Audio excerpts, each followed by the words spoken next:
E aí pessoas, tudo bem? Essa é a quarta e última aula sobre Marx, pelo menos imagino que seja a última, se não for a gente grava uma aula 4.1 ou coisa do tipo, né? Mas eu imagino que será a nossa última.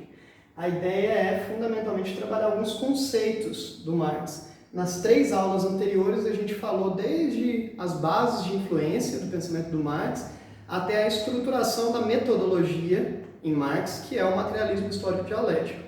Só que alguns conceitos ficaram para trás e eu imagino que sejam fundamentais serem explorados hoje, né? Conceitos como de mais-valia, alienação, fetichismo, revolução, teleologia e o conceito de tempo em Marx. Parecem muitas coisas, mas são conceitos relativamente simples que a gente pode condensar num só vídeo, né? São conceitos que foram fundamentais para entender a crítica que o Karl Marx fez frente à sociedade capitalista, a fim de defender um modelo socialista e que a posteriori desencadearia numa lógica comunista, né? Pois bem, o que seria a mais-valia dentro de uma sociedade capitalista? É fundamentalmente o valor, o excedente, o valor que sobra entre os produtos utilizados, por exemplo, vamos supor, pense num burguês dono de uma indústria, o custo que este burguês tem com todas as condições operacionais da fábrica, para fazer com que a fábrica exista, pensa no valor empregado ali, pensa no valor empregado ao trabalhador, o proletário, o tempo que ele emprega, o tempo que ele despende da sua força física, psicológica, temporal, avalia isso, e o valor que sobra a partir do salário do trabalhador é exatamente o que a gente chama de mais-valia. Por exemplo, às vezes um trabalhador ele ganha ali um salário mínimo por mês, e o trabalho dele faz com que o empregador, a partir do trabalho dele, ganhe um salário mínimo ali ao longo de 5 dias. Ou seja, os outros 25 dias restantes, o trabalhador está apenas trabalhando para o lucro do empregador. Isso antes mesmo do produto ser colocado à venda. Isso já em cima da base salarial. É exatamente o que ele chama de mais-valia, né? O início da relação de exploração não se dá nem nas atividades comerciais, já se dá ali no próprio labor da indústria, ali no próprio trabalho do operário, do proletário cotidianamente. Isso é a mais-valia. Há um outro conceito importante em Marx, que é o conceito de alienação. Para o Marx, a história da humanidade é demarcada pela história do conflito entre grupos antagônicos economicamente, que ele chama de luta de classes, né? Entre quem é dotado dos meios de produção e quem vende a sua força de trabalho, né?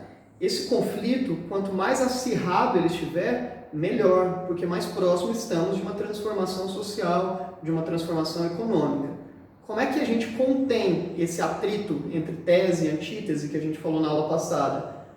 Conseguindo introduzir naquele trabalhador que é subjugado a alienação. A alienação consiste num estado de ser onde você não se dá conta das relações de exploração, onde você está sendo explorado, mas não se vislumbra como uma pessoa explorada. Por exemplo, empresas que usam quadrinho de funcionário do mês, empresas que instalam na sua sala joguinhos de videogame para que o trabalhador se sinta valorizado, ou que levam os lanchinhos mais gostosos, ou que criam uma narrativa de que a empresa é uma grande família. Tudo isso são operações táticas e técnicas para manter as bases operárias, aqueles que estão sendo subjugados, aquietados, arrebanhados, sem se dar conta das relações de exploração. Isso é alienação. E isso se dá em vários nichos da vida, né? No âmbito da cultura, os frankfurtianos se dedicaram a falar disso, né? A gente vai se dedicar a analisá-los mais à frente, no âmbito das atividades fabris, no âmbito do cotidiano. Quanto mais alienada for uma sociedade, mais perpétuo será o modo de produção econômica vigente, no caso aqui do Marx, o capitalismo, né? A alienação ela gera fetichização. O que seria o fetiche?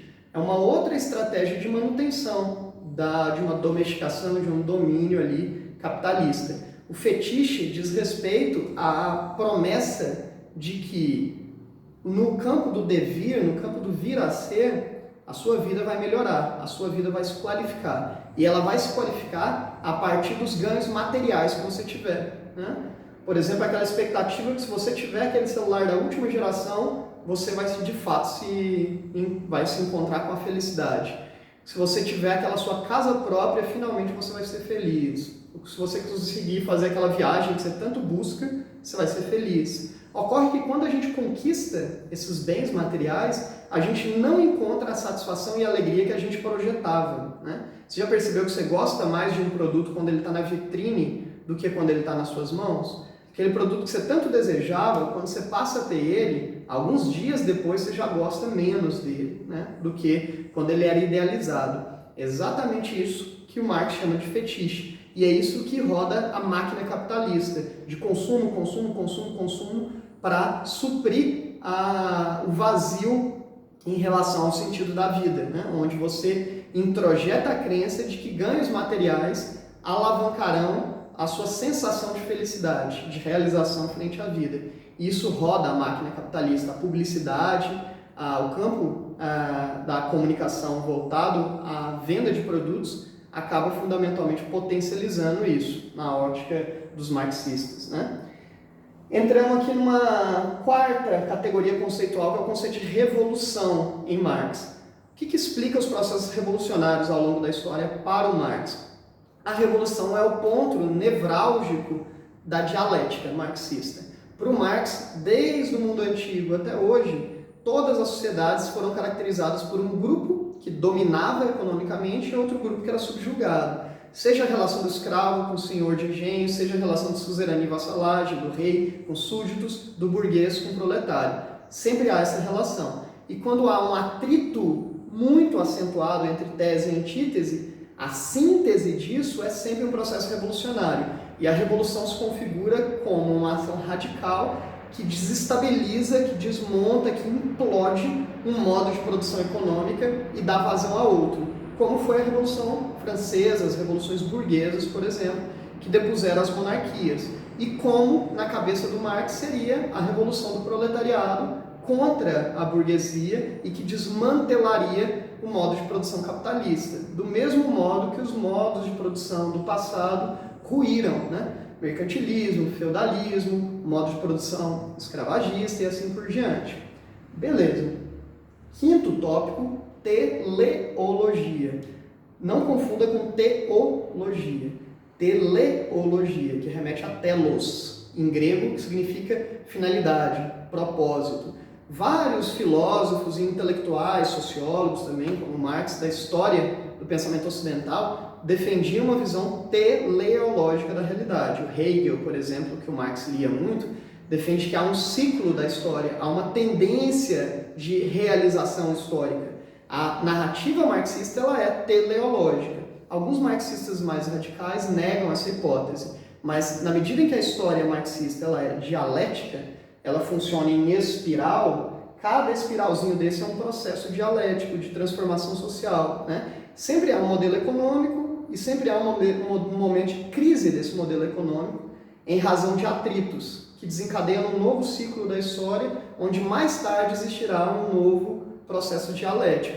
Essa noção de tempo ela é teleológica, acredita que a história tem um propósito, uma finalidade, um ciclo, né? E o ciclo da história, a temporalidade histórica para o Marx, ela é justamente em espiral. Há processos históricos e há a revolução. A revolução é justamente essa espiral. Desse espiral sai um novo processo econômico, um novo modelo econômico e há uma nova temporalidade histórica, né?